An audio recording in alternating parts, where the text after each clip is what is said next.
Happy Devils Wednesday. This is the State of the Fan Address, episode 265.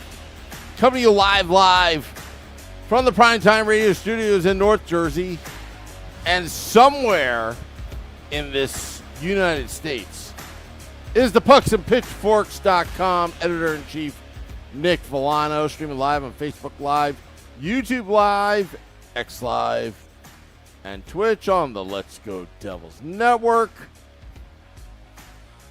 Necas or not, that is the topic. Coming over the wire, Frank Saravalli putting it out there that the Devils, are they kicking around the tires right now, Nick? I mean, listen, I'm not here to downplay a report from Frank Saravalli. He's gotten a lot of reports. He's gotten a lot of things right. So here's where I'm at with it, because it's two things don't really mesh with me on this. One being that it's the Carolina Hurricanes. Why would the Hurricanes trade this guy within the division when there's already rumors that Brett Pesce, who is, another Hurricanes player, is also coming to the Devils at the same time? It's one of those too good to be true rumors where you're trying to figure out why, right? You always have to ask, when you're wary about a rumor, is the why. Why would this come out the way it's come out? And, this came, was it yesterday that we learned that Martin Necas might be asking for $9 million a year? I think that was yesterday that we learned. It might have even been today.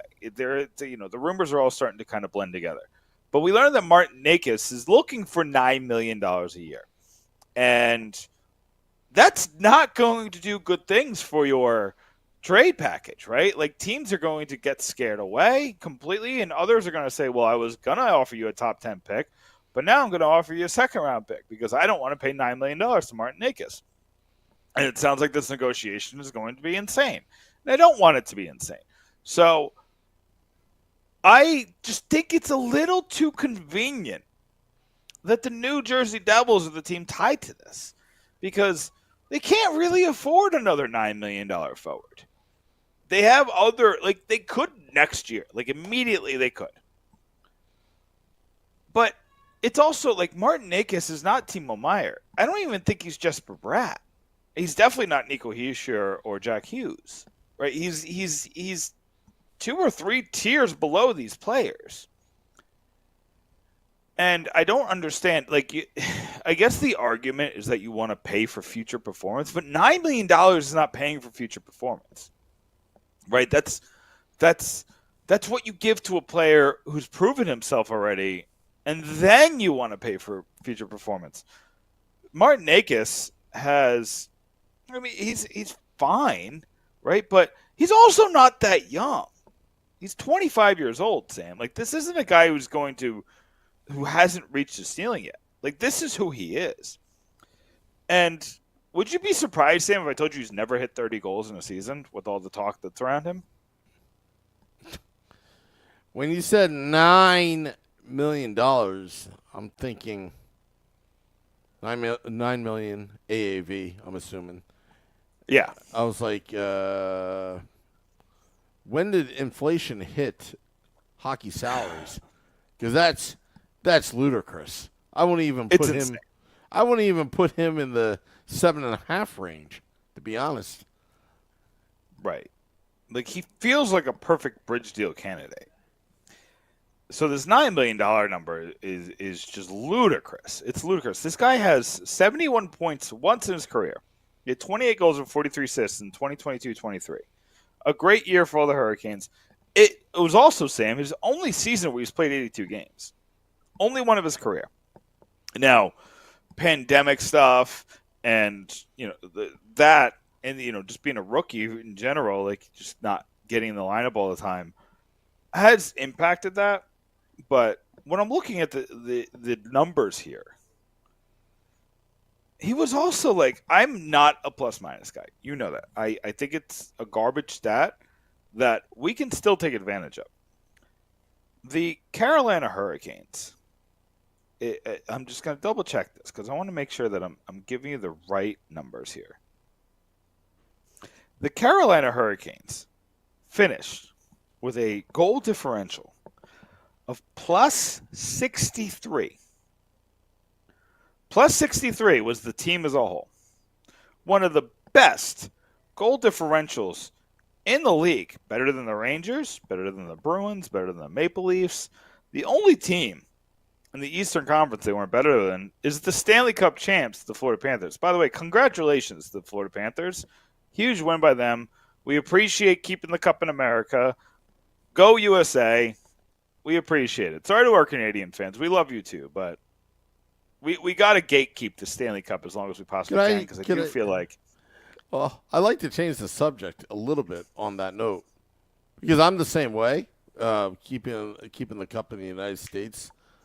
But what were your thoughts on the Conn Smythe voting? Okay, let me finish my point real quick. Yeah. And then I'll get to that. Okay. So anyway, the Carolina Panthers were plus 63. The only team better in the Eastern Conference were the Panthers, who were plus 68. Necas was a minus 9. So, which means, generally, when you're looking at plus minus, you're like, well, that's just because of team. That's a team stat. But it's not, because the team was plus 63, and you're minus 9. What's going on here? So either that's telling me that he was looking for offense too much and making mistakes, or maybe he just didn't have the right fit, and that could show in the fact that he had an 18-point drop from 2022-23 to last season. Beyond that, the Carolina Hurricanes are asking for a monster return. Now, before I get to that, I'll answer your question. It's nonsense that Connor McDavid won it. I got into a fight with Artem Okal, who's a very good friend of the podcast, and I just don't agree. I do feel like it is a broadcast conversation. Let's make Connor McDavid the MVP because why not? And then the argument is like, well, we're finding the most valuable player in the playoffs. Great. Connor McDavid had a sensational playoff. Not only did he no-show Game 6 and Game 7, he no-showed Game 7 against Vancouver. He had no points in that game as well. We're going to talk about 41 points, 42 points. He had the most assists ever in the playoffs. That's fun. I appreciate you getting your guys involved. I appreciate records being broken. But, this just obviously is going to bring up memories of Jean-Sebastien Giguère.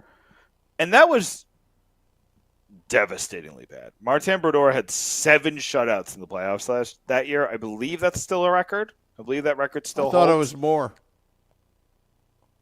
I think it's 7. I thought it was 9. But he had 3. Was it? I'll double check. I thought it was 7. But 3 of them were in the Stanley Cup final. One of them was in Game 7. How are you not giving that to Martin Brodeur? Let's not even get into that because that's just gonna get us in the rabbit hole. The fact that Connor McDavid won and not Sasha Barkov, who is just as deserving as McDavid, because he prioritizes his defense as much as his offense. He was doing great offensively, but he was also shutting down the most important players in the ice, including McDavid. I got to tell you, my opinion, I thought Draisaitl was more of a Conn Smythe than McDavid. Draisaitl, I watched. Really? I thought Draisaitl had a bad series. Bad series, but there were moments in Edmonton's playoff run that Draisaitl bailed them out with the little things. Again, we put so much emphasis on goals and assists and certain stats or whatever, but Draisaitl rallied that team. It wasn't McDavid. It was Draisaitl. And I'm talking about playing defensively, blocking shots, against Dallas. I kind of disagree. If anything, I'd say Hyman was that guy.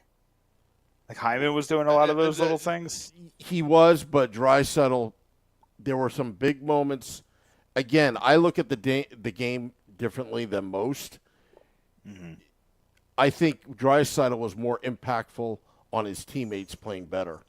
That kind of thing. His presence, what he was doing out on the ice, not more of the individual efforts. I mean, again, we can go all day long. I actually had more time on my hands during the Stanley Cup playoffs watching games than I've ever had in my life because I had nothing else better to do for a while.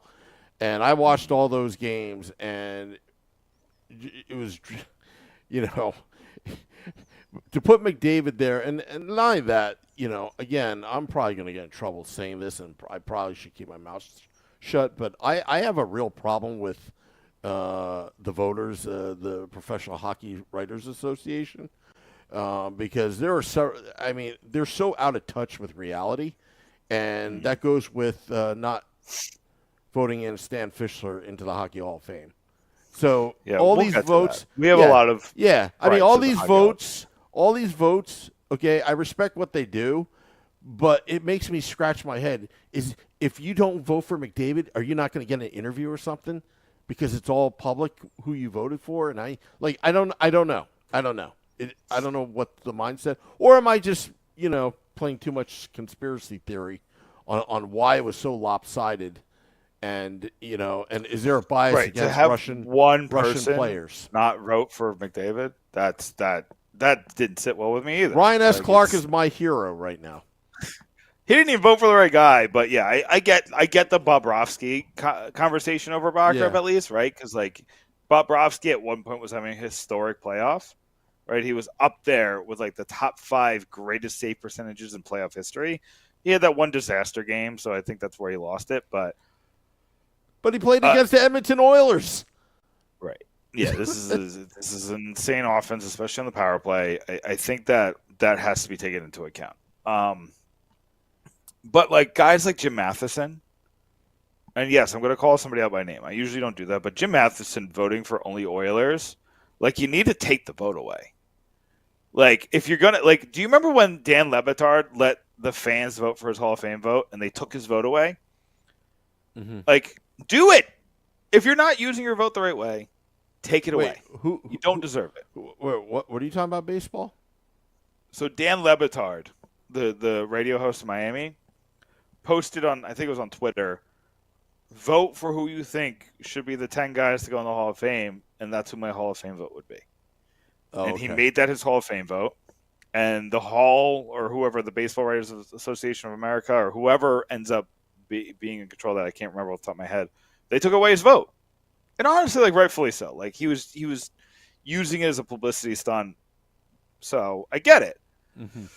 But at the same time, picking all Oilers when the Panthers won the Stanley Cup is not taking your vote seriously, not using it in the correct format, not doing the right thing. Thinking that that Hyman, or I think his third place was Skinner. I think that all those players are better than Barkov or Bobrovsky when they won the cup. Take the vote away. You only get 19 of these. Only 19 people vote on the Conn Smythe Trophy. It's too important to let somebody do silliness. This is silliness. This is not serious stuff. But anyway, that's kind of my thought on the Conn Smythe. I think it's dumb. It's obviously connected to us because the dumbness impacted Martin Brodeur. He now never got a Conn Smythe trophy because of this, right? And it was awful. I think what happened to Marty Brodeur. I mean, look, J.S. Jaguar was obviously deserving of it, but what I think a lot of but I'm talking from pure voting standpoint. I think it had a lot to do with rebellious reporters against Lou Lamoriello because Lou Lamoriello did not treat them very well, like most teams are normal. In the locker room, access, all that, and I think it was more of that. That's just my opinion, though. That's possible, but it's stupid. But the Devils were always I'm sorry, get out of here. But the Devils are back in 2003 were boring, They play a system. I mean, a lot of these voters weren't even paying attention what was going on in 2001, painting the Devils as trapping, boring. They led the league in scoring, and Larry Robinson, you know, they they weren't trapping, and it's just again it's I have some beef from day one. This is part of the reason why I do this is because to get another point of view across. But it almost seems like there's a status quo amongst a group of these members, and I still don't understand again a lot of things with the Stan Fischler not being inducted amongst others. And I think hockey needs to really cut the politics out. And I'm not talking like political. I'm talking about like within that inner circle, because it just seems 50-1. It's just ridiculous. Yeah, I agree. Fischler is just insane to me. Like, the fact that he's still covering the league at 93 years old, like, why wouldn't you want to celebrate this? He was covering the league from Israel this year. Yeah. Like, what? Like, what?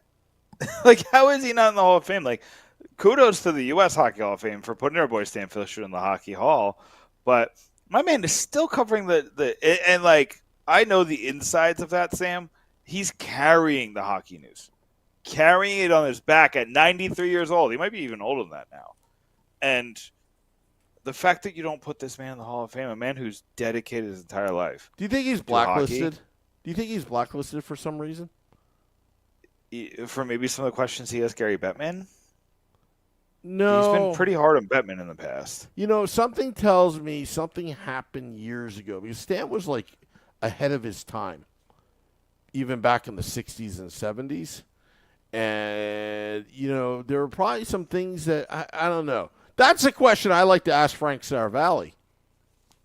Yeah. Because, the believe it or not, it's the Professional Hockey Writers Association, with I believe they get involved with both, I think, at least on the journalist side, right? Mm-hmm. Some of the, I forgot what the award or the award is or whatever. Elmer Ferguson, is that it? I don't know. I don't know. But that's why we have this podcast, Nick, because although we agree on a lot of things, sometimes I think a different point of view, a fresh viewpoint on all this. It just seems like it's just so status quo to vote Connor McDavid. He would have been in my consideration, as number one, maybe number 2, 3, but not. I don't know. I just can't give an award to the losing team. I just can't. Yeah, I don't disagree, like, at all. But I don't, and I'm 100% with you. How come you don't have a vote, Nick? I'm not in the Writers Association. Yeah. You need to have certain things to be in it. And I'm never going, like, this is, and I've said this, like, this sustains my lifestyle. This gives my family a little extra. We put the money that I make from this in my son's college account. We put some money towards, some housing projects, but this isn't my job. I mean, it is a job, but not my job. Like, I have a day job. I have something that I put all of my effort into as far as, like, employment. So I can't justify going for this, even though I've been doing this for a long time. I feel like I do it with the same ethical journalist thought process as beat reporters, maybe even more so in certain cases. And, I do try to keep the reader in mind. Like, I don't do clickbait. I don't do nonsense. Like, if you read a headline, that's what you're going to read about. And I don't try to, like, draw you in with the headline beyond just normal newspaper journalism, right? I just try to tell you what's going on and then entice you to come in and read more. And some people might disagree just because my opinions are sometimes different, but it's still my opinion, right? I'm still writing about what I think is true. I'm not just saying something just to get your reaction. You mean you're not trolling?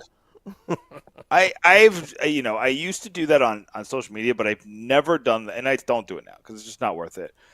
But like again, it was just like nothing like to hurt people. It was just like having fun with everybody kind of thing. But it wasn't worth it to me. And then on top of that, I've never done it on the blog because that lives forever. And I understand that tweets can live forever, but like this really lives forever. Like this is on. I've Googled myself, or I've Googled like trying to find old articles just to tag them into new ones, and I'll see something pop up from 2021, something from 2019, something from 2018. So it's, this is a long history of me writing here. I don't foresee me ever doing more than this because I love what we're doing, right? I love that we're building this. I love like whatever this turns into, great. Like I'm having a lot of fun. But I don't need to be in any association. I don't need a vote. I don't need accolades. I don't need anything like that. Like I'm having fun doing this, and I think that's why people keep coming back, right? I think that's why we do 300,000 to 500,000 link views every single month. That's why this podcast gets the popularity that it does, and gets the downloads and the link views and the site views and the live views and the super chats and all of that other stuff, like all the things that we very much appreciate. But it's because I'm not going to come on here and BS you and pander for a vote, except for Stan Fischler in the Hall of Fame. That's the only vote I'm going to pander for. That's the only thing I would pander as well as trying to get Erica Wachter back on MSG Networks, which that's nonsense as well. Yeah, I mean, but here's the thing. What's that? Oh, go ahead. No, I'm just saying that. Again. You just said your piece, where you're at. A lot of people ask me about, and this is just my opinion. I don't represent your opinions or whatever, about, hey, you should get press credentials. To tell you the truth, I really don't want it. I could apply. I know the process. For 10, 12 years, I've had NHL credentials. With right holders credentials, I've been inside the locker room. I've been there in my past, and that's another life I lived years ago. And I'd rather not conform to that 50 votes, 50, but one vote didn't vote for Connor McDavid. I love being with the fans in the parking lot at MetLife Stadium during the outdoor series game, or being outside or at American Whiskey pregame, postgame, all that. To me, that's my press credential because I really want to know how you feel about what's going on. Right. And I totally mean it. Like I'm not trying to make some statement or whatever, but I'm telling you this. I almost swore, but I caught myself. But this crap is so boring. It's almost like I can almost predict it that they're all going to vote for Connor McDavid. Right. Once you saw the tide turn to that game 5, you weren't allowed to vote any other way. Yeah. Yeah, and what I thought was interesting was the voting ends 10 minutes, prior to the game ending, Game 7. And, it's funny because a lot can happen depending upon what situation it is. But I thought that was interesting enough. But then again, you got to give enough time to tally the votes and all that stuff. I mean, logistically. So it's not like, and plus you don't want voters to just vote on reaction, as well. In a quick form. But anyway, and also there's a lot of Hockey Hall of Fame. Again, I don't know what's the beef with Russian players like Alexander McGillney not being in the Hockey Hall of Fame. Datsuk went in. So, like, are we just picking and choosing which like Datsuk left the NHL to go play in the KHL. Like, what world do we live in that this is still happening with Mogilny? There's no excuse anymore. None. There's none. like it's corrupt. Like I will be 100% to go on here and say this is a corrupt process that is keeping him out for it has to be. It can't just be Russia bad, Russia bad, Russia bad. Like it has to be another reason why he's being kept out of the Hockey Hall of Fame. And it has to be. Like you don't think he's going to show up to his Hall of Fame induction? Like he's the reason we have so many Russian players. He opened the door. He showed them around. There's a reason why he wore number 89, people. And it's just, it's mind-boggling. And again, I don't want to be pointing fingers here, but I think a lot of these voters are from over the border, and maybe they think differently, and maybe I should respect that. But Alexander McGilley should be in the Hockey Hall of Fame, okay? Like, what's the holdup? Just like the holdup of Pat Burns, okay? The guy was still alive, okay? Mm-hmm. He was still alive, Nick, and these dumb voters, again, waited for him to pass and then put him in the Hockey Hall of Fame. How stupid can you be? I remember Pat Quinn, the late Pat Quinn, was trying to explain it, and it was inexcusable. Inexcusable why Pat Burns shouldn't there are times, an exception to the rule, to fast track individuals into the Hockey Hall of Fame. Right. And that was one of them. And then you wait for him to pass away of cancer when you have this hockey fights cancer, and he had a heroic fight, Pat Burns. And it still makes me mad this day that it was his wife that had to accept, in the ceremony, but she couldn't be with him when he was still alive. I think that's kind of unforgivable. Yeah. But anyway, I don't want to be talking this negative stuff because, is it Necas or not? I maybe should pivot back to the original topic. We kind of got off track. But it is the off season when there's no off season here on the Let's Go Ellis podcast on pucksandpitchforks.com.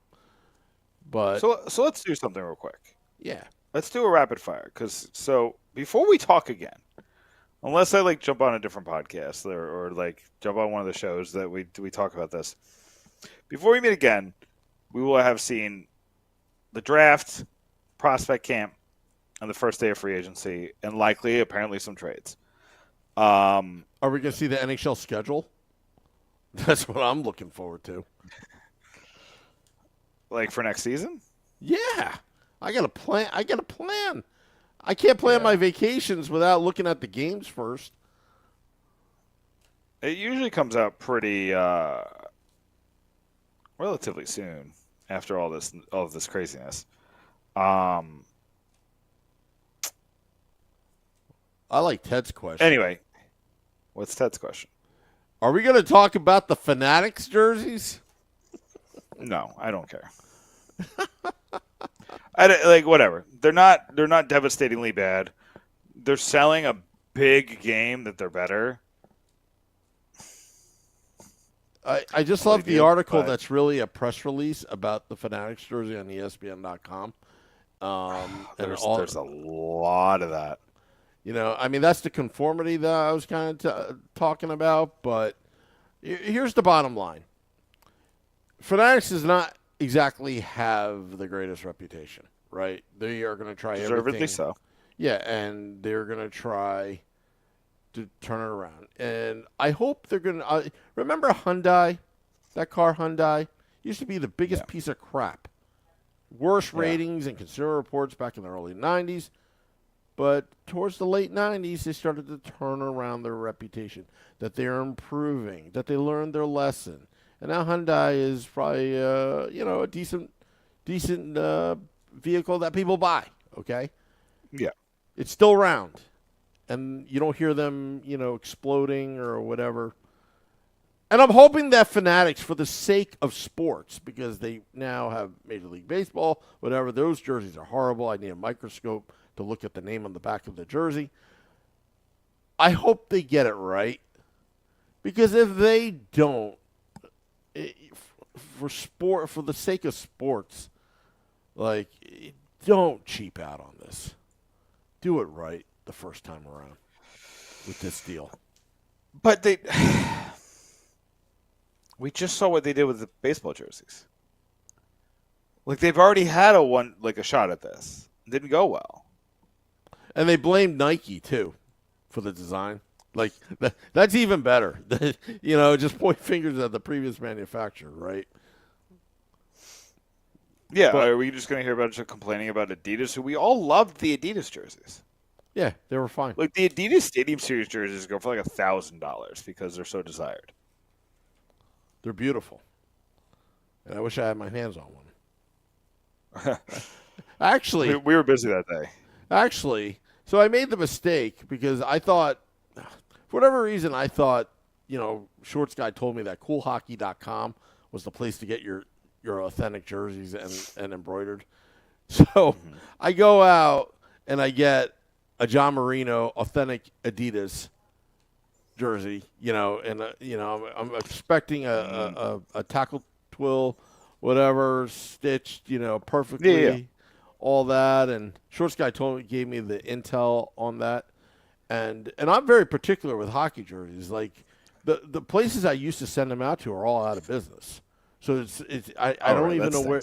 Yeah, probably because they put a lot of hard work into it, but they weren't paid enough. Long story short, as soon as I got that put in that order and found out the news, hopefully it's fine. A guy named Pesci is now in the picture, and is John Marino out? The odd man out. So somebody brought something up to me that changed my whole perspective about this. Okay. Dougie Hamilton and Brett Pesci played together on the Carolina Hurricanes, and they were paired for a time. Pesci has shown the ability to play the left side. If I'm Tom Fitzgerald, I've seen Marino have highs and lows, but they kind of come every other year. Why would I sell Marino at his lowest point?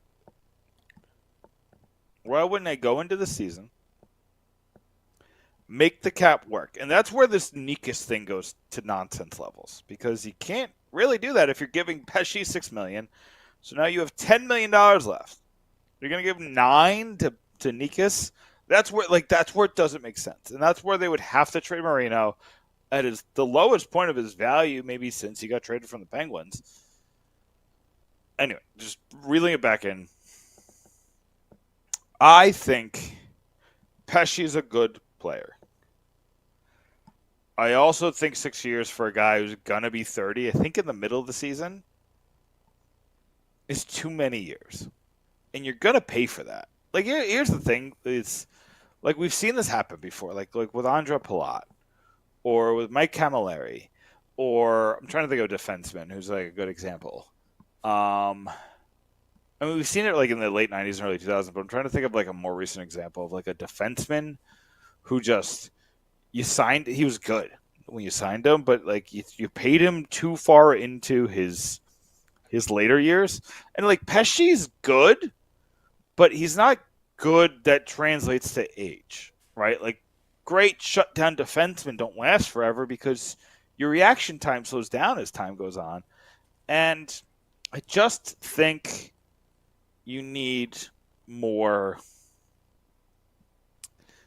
I don't know. That's like a lot of money for a right-handed defenseman when you need him with the left. Like, what are you going to do on the left? Are you going to go with? So you got Luke Hughes, you got Jonas Siegenthaler. Are you going to finally give Hataka a chance? I wouldn't hate that. If you're going to go into this and say, I like what I saw from Hataka, which I did. I thought he was a good defenseman. And we're just going to give him a shot. And then we're going to just rotate these guys around if we don't trade Marino, and we're going to move some guys up, move some guys down. We're going to really play this defense to where they don't have to play 82 games. Especially Hamilton. Like Hamilton, like you should make him like not an attraction, not that like I don't want to downplay what he's doing, but I don't need him to play 82 games. I need to make the playoffs. And He's coming back from a torn pec, and I've done the research on torn pec injuries and defensemen. It's not good. Like the best possible scenario is Matt Dumba, and that has not gone well. So I'm worried about the price. I'm worried about the ramifications that come from the price. What are the Devils working with? Like $60 million after the Markstrom trade? So, again, if you give him 6, fine for this year. Still don't love it, though, because then you got 10 to upgrade the rest of the roster, and you're talking about Necas. Like, it just doesn't make sense. And the Necas deal, like I said, is going to have larger ramifications. Like, I think it's not just going to be a 10th overall for Necas straight up, which, again, this is a guy who did not score 30 goals yet. He's 25. Like, we've hit his prime. This is what he is, and he's already had a drop-off in production by 18 points from 23 to 24. You're probably also going to send them Holtz, because I don't know if you noticed this, Sam, but Alex Holtz was put on the NHL big board by Chris Johnston of The Athletic today. And I've never seen Holtz on a big board in a while. And definitely not from anybody this offseason, because I've been looking. I've been looking at these big boards to see if Holtz is on there or see if Mercer's on there. Holtz is on there, and he's number 16. That's not low. So, was lower than Capo Caco, which also surprised me, but that's neither here nor there. I'm just looking at the wholeality of the situation. And these Hurricanes moves seem like they're going to hurt. And it just don't. And you made the point, like, I don't like trading with guys in the division. And I disagree on its principle, but I don't disagree in its situation. I disagree that you have to have a hard line that never traded within division, because, I think I made the point that Columbus is in a different situation and Washington might be in a different situation. And trades with Washington have worked out in the past. Trades with Pittsburgh have worked out in the past. Where I disagree, or where I agree with you, is when you're trading within the division of teams that have similar goals than you. Don't trade with the Rangers. Don't trade with the Hurricanes. Don't trade with the Flyers, who I'm worried about the Flyers now that they got Mitchkov. And they got I can't remember the goalie's name from Russia as well. Worried is the wrong word. I think they could be good.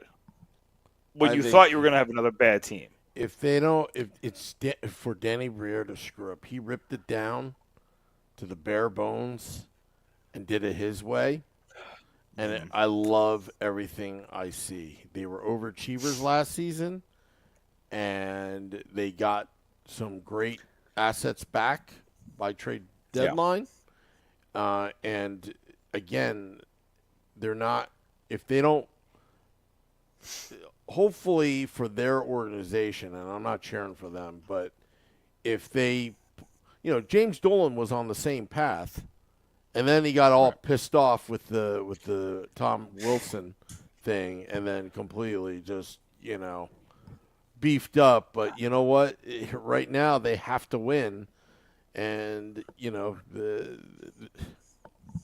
they were on the right path, but they kind of got impatient there. Yeah, and we'll see about the Rangers, right? Because I don't really know where they go from here, but they still got a talented roster. Shesterkin's amazing. Let's just hope that I don't think he's leaving the Rangers, so let's hope he gets paid $13 million a year so they have to make some hard decisions. I do want to talk about the draft. Can we talk about the draft for just a hot second? Because as of right now, they still have their pick. Yep. So my mock draft came out today. I made the decision. I up until today, I was gonna pick the American Cole Yzerman, the best shooter in this class. I like to take a guy in that range who has best in class, like some skill set that's best in class, and there's no doubt that Yzerman is the best shooter in this class. You need a guy who could shoot the puck, but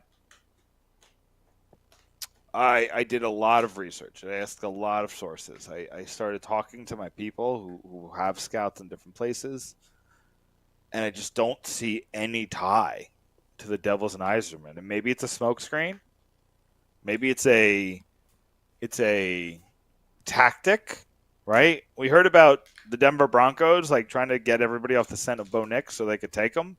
Maybe that's what the Devils are doing. But nothing I'm seeing is saying Devils and Yzerman. So I went with the next best thing. I went with Beckett Seneke. I think this kid is dynamic. I think this kid, he's grown, since like previous rankings. He's grown this year. And he hasn't used his size because he didn't have it before this year. Like, he needs to get taught how to use his size. And those are the types of guys that I really want to bring in and develop, right? You need to really develop this kid, but this kid could be a top 6 contributor. He was fantastic for Oshawa in the playoffs, the OHL playoffs. I think it's 22 points in 19 games for Oshawa in the playoffs. Like, really, like, carrying that squad along with there's a Colorado Avalanche prospect that's name's escaping me who is just as good as him. But those two guys carry that squad throughout the playoffs. This kid is dynamic, and I think these are the types of players that Tom Fitzgerald's targets, that Mark Dennehy targets. There's one caveat, though, Sam. I think if Sam Dickinson falls to 10, he is 100% the pick. I think the Devils think he's the pick. I think all the fans think he's the pick. I don't think he's falling, though. I don't think he's getting to 10. I've heard a lot of people really like Berkeley Catton. I do, too. I like Seneke just slightly better just because I think the upside's there. I've seen some Cole, Helianus. I've seen some Silyev. It was just a matter of that I didn't think some of those guys would fall to 10, or I just like Seneke better. And, I go over it in the mock draft. So I did a full 7-round mock draft. The Devils only have picks through the 6th round, but I picked every pick that the Devils have. They have 2 3rd-round picks, they have 2 5th-round picks, and they have a 6th-round pick. Picked them all. I picked guys that I think would be right. I have a couple sources who kind of give me a couple things, but I really try to go with my gut on a lot of these on guys who I think are going to fall in the draft. And I do think that in the 3rd round, I think that Fitzgerald's going to prioritize best player available because they really do need to replenish this prospect pool after a couple years of trades that have lost some draft picks. And so go check that out. That's on pucksandpitchforks.com right now. But that's who I went. I went with Seneke. That's the guy. I think it's going to take him 3 years to make the NHL. But I think the Devils can afford that. And I just want to remark that Nick Villano just doesn't BS you with what he thinks. Simon Nemec, well, you kind of called that when they had the 2nd overall pick, Nick, and you were talking about the tandem between him and Luke Hughes possibly before the draft. And I laughed at you then. I laughed at you then because it was all about Logan Cooley.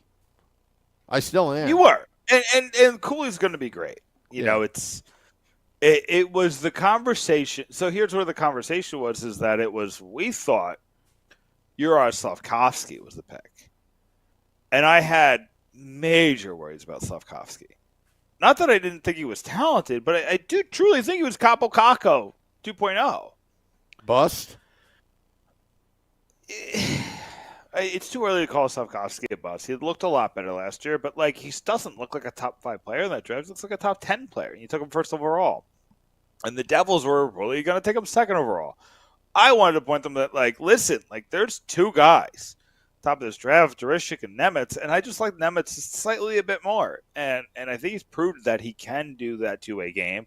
And that's why I originally had him tied to Luke Hughes. I actually later wrote an article about how I don't think they should ever play together. And then I wrote another article after that I was wrong because they were fine together last year in the small sample size that they were together. So this NHL draft is a really interesting one for the Devils. Can I just make maybe a controversial point? Go right ahead. In no world should they trade this pick. There's no guy. There's no guy that they should trade this pick for. None. And I've been doing a lot of research on just kind of the picks and their propensity to hit. 10 is pretty good. It's a pretty good chance you're going to hit. And in this draft, where I'm looking at it, and this draft really reminds me of 2020, where you're looking at all these prospects. There's a lot of unknown that you're kind of betting on, but you got guys like Tej Ginla. You got these two guys. You got Ginla and you got Seneke, who have rocketed up draft boards. I don't think Calgary is going to let Ginla get past them. I just don't. I think they're going to take Ginla. So you kind of have some understanding of what the board's going to look like. I do think, Demidov is going to go in the top 4. Celebrini is going to go with 1. Demidov is going to go in the top 4. And then 2 defensemen are going to go before the Devils take. It could be 5, really. But it's probably going to be 4. Because I think Dickinson's going to be off the board. And Silyev's going to be off the board. And there's a couple other guys. But that kind of leaves you to for the pick of the litter with the forwards. And I just look at it, and there's a lot of guys who are kind of like around there. I think Catton is a guy who it's interesting what would happen if he fell. Because I know a lot of people really like him. I'm just looking at Seneke, and I just like him a little bit more.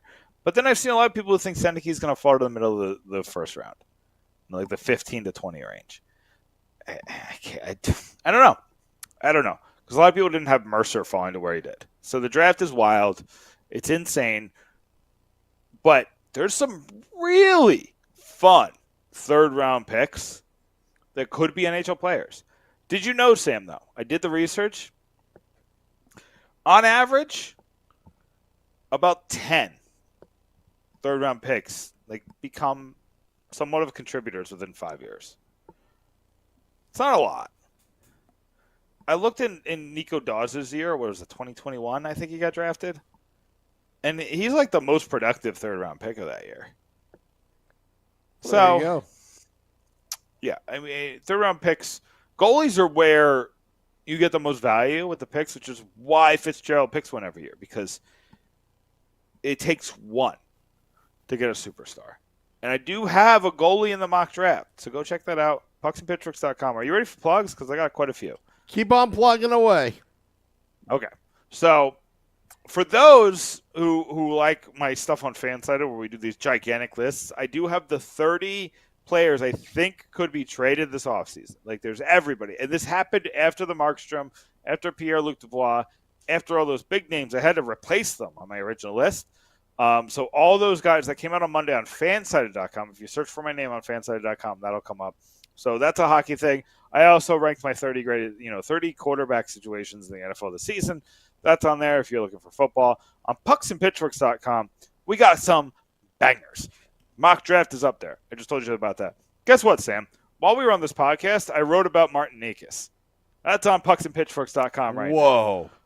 While you were on this podcast, you were writing an article on pucksandpitchforks.com about Martin Necas? Wow. Did it. That's on I had no idea. right now. This is the first time I've ever done that. I have not done that a lot, ever. So this is the first time. But I just wanted to jump on the So hype. you were using me. So you were using me for me to talk, and then you were writing. No, you actually got value out of this because all those stats were during my research of the article. Okay. So I was able to have this right. back and forth. Very nice. Craig Patrick just put out a piece about why it's surprising. We didn't even get to this, Sam. What do you think about $9 million Luke Hughes? For how long? 8. 9 and 8. So here, real quick, the pitch is you really want to sign up past Jack Hughes' contract because I think then you get a little bit of an extension with the Jack Hughes situation. And no matter where you are back then, I think he's going to want to keep playing with his brother. On top of that, we've just seen the market kind of dictate that. Owen Power, Jake Sanderson. These guys didn't prove themselves and still got those monster contracts. Just with inflation and the cap going up, I think it's possible that Fitzgerald just gives him the $9 million for 8 years instead of having to give him like a Carlson deal down the line. So Craig Patrick really did a good job laying out why that could all happen. We got, I can't even tell you the bangers. I talked about Scott Gomez getting his first head coaching gig. That's done really well. 40,000 views on that. People are really excited about Scott Gomez. Good for him. I talked about Brett Pesci. We're going to have stories on free agency. I know it's been crazy.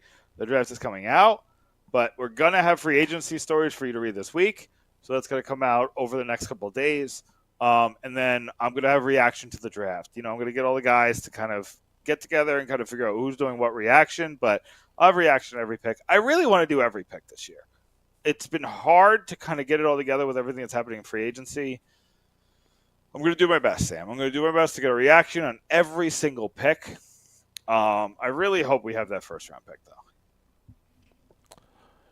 Well, I think the fans going to the Devils draft party on Friday want that pick. So that's why I think that they're going to keep the pick. Give the people what they want. Or it could also be a trade down with Carolina, so they keep a first rounder. I don't know if Carolina might not have it because of the Gensel trade. I don't know.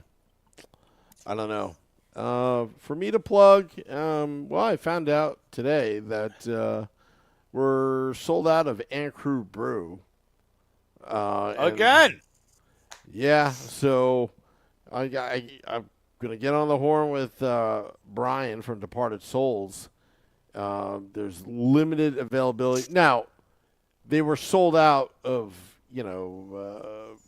Departed Souls. They could be still in kegs at your favorite bars like American Whiskey, amongst others.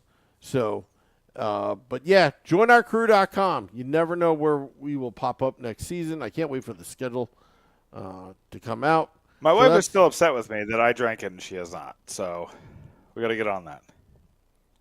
Oh, okay. So now you tell me that. Now you tell me that when we're sold out. Because of popular demand. We got supply and demand, Sam. Get the supply going. All right, I'll get the supply going. Look, I took a little break. Okay, things are going to be back to normal, and yeah, that's all I have to say. Gonna hit the music. We love that. Yeah. Well, safe travels, Nick. I hope to see you next week. We'll be back to our regularly scheduled bunker next week. Yes. Oh, and it's right before 4th of July, which tells me that we should probably meet up. But now I'm afraid to meet up if I don't bring any Crew Brew where we make winning memories together, one crew at a time. Yeah. All right. Just bring another beer and slap a label on it. All right. Yeah. I don't think your wife would notice. All right. Thank all those tuning in. Till next time, let's go Devils.